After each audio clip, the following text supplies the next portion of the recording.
DSP Vishnupriya தற்கொலை செய்து கொண்ட சம்பவத்தில் சிபிஐ விசாரணை தேவையில்லை என்ற தமிழக அரசின் முடிவு ஏமாற்றம் அளிக்கிறது என்று வைகோ, திருமாவளவன், ராமதாஸ், முத்தரசன் ஆகியோர் தெரிவித்துள்ளனர்.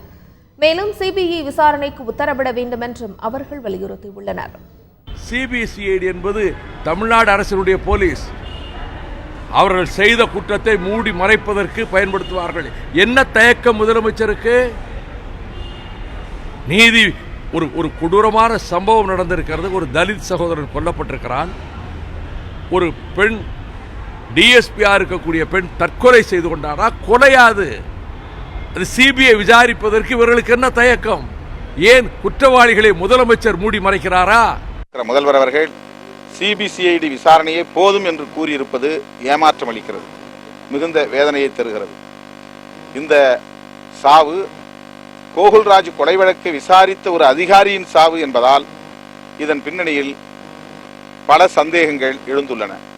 எனவே கோகுல்ராஜ் கொலை வழக்கையும் விஷ்ணுபிரியாவின் சாவையும் சிபிஐ விசாரணைக்கு உட்படுத்துவதுதான் சரியானது. எனவே முதல்வர் அவர்கள் தன்னுடைய நிலைப்பாட்டை மறுபரிசீலனை செய்ய வேண்டும். இன்னைக்கு விஷ்ணுபிரியா விவகாரத்தில் சிபிஐ விசாரணை தேவையில்லை, சிபிசிஐடி மட்டுமே போதும்னு சொல்லியிருக்காங்க முதலமைச்சர்.